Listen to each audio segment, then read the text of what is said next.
Throughout the pages of Scripture, there are a number of themes that come to light. Two great themes that we see in Scripture are man's sin and God's salvation. From Genesis to Revelation, the Scriptures reveal that while humanity is hopelessly lost in sin, God has made a way of redemption through His Son, Jesus Christ. At the heart of this story is a profound truth.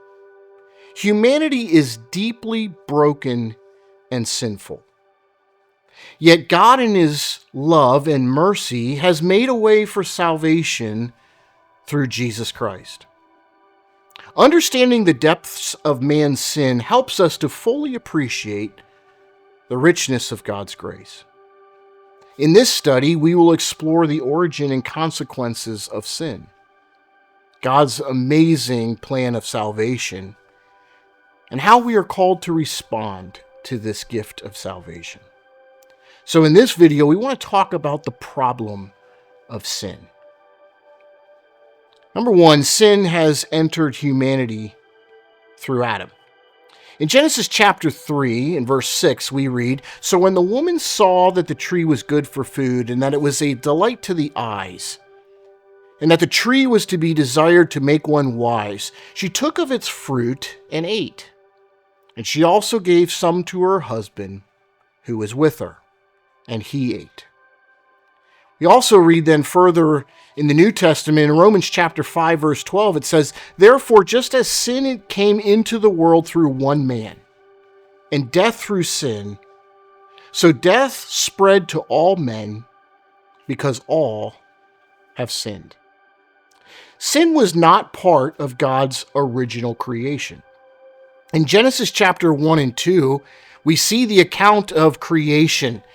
And in those chapters, at the end of each of the days of creation, the passage says that the creation was good. And then actually at the end of the whole week of creation, it says that things were very good.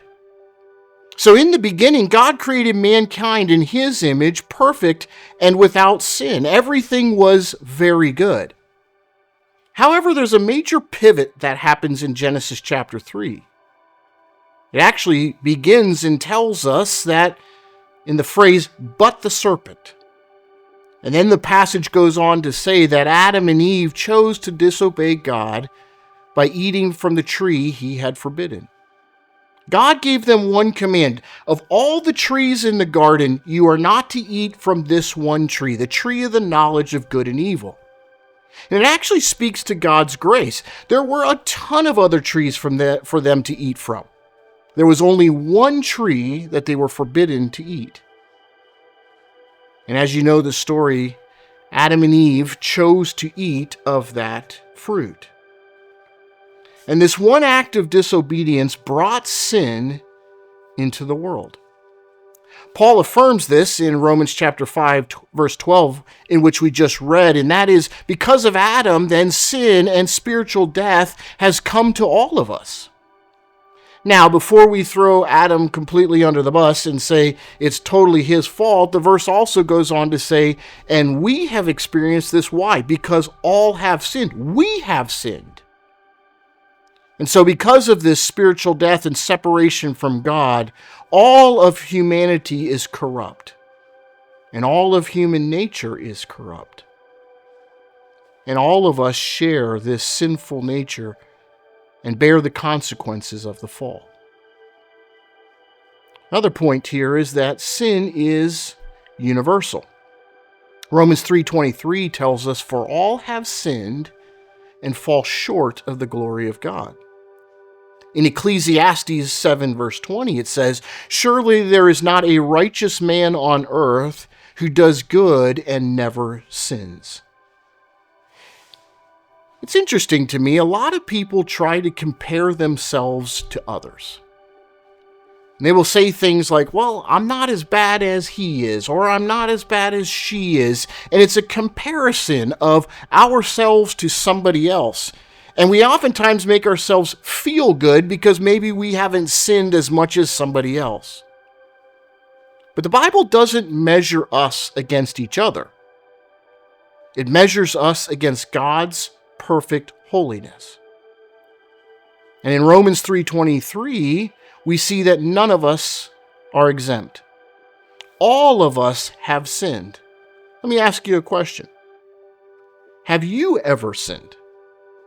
I've asked this in churches and seminary classes, and I will oftentimes ask people to raise their hands if they've ever sinned. And I joke with them that if their hand is not up, they're sinning right now. Why? Every one of us has sinned. Whether we've lied about something, we've stolen something, maybe we cheated on a test. And oftentimes, we just look at outward sins, but sins are also sins of the heart as well. So from the most outwardly moral person to the most rebellious sinner, we all fall short of God's perfect standard. Sin isn't just outward actions like lying or stealing. It also includes thoughts, attitudes, pride, selfishness, and unbelief. Each person is a sinner. There's not a single person alive on this earth who can say that they have never sinned. This truth is humbling because it shows that every person needs God's mercy. So sin is universal, but thirdly, sin has consequences. Now that all of us have identified that we are sinners, what's the consequences of these sins? Isaiah 59 verse 2 says, "But your iniquities have made a separation between you and your God. And your sins have hidden his face from you so that he does not hear." Romans chapter 6 verse 23 says, "For the wages of sin is death, but the free gift of God is eternal life in Christ Jesus our Lord." Sin is not just a minor flaw, but rather it carries devastating consequences. I've often heard people say, "I just told a white lie." There's no such thing as a white lie. It is sin against Almighty God, and that has consequences. One result of sin is separation from God, as we saw in Isaiah 59 verse 2. Sin breaks the relationship we are created to have with our Creator. There's a gulf between us. There's a gap between us and our God. There's separation there. But then, as we saw in Romans chapter 6 verse 23, there's another result of sin, and that is that sin leads to death. Now, when we think of death, oftentimes we think of just physical death. And I want to stop for a moment and just kind of share with you this concept of death and what this means theologically. Death means separation. So when we talk about physical death, we talk about separation of the body from the soul, the immaterial from the material part of us. But Scripture also talks about other types of death. There is spiritual death. And that's what we actually looked at here in Romans 3:23 and Romans 6:23. And that is spiritual death separates us from God. There's a gap between us. There's a breaking of the relationship. And this spiritual death ultimately leads to eternal death. So eternal separation from God in the lake of fire, as we see in Revelation chapter 20, verse 15.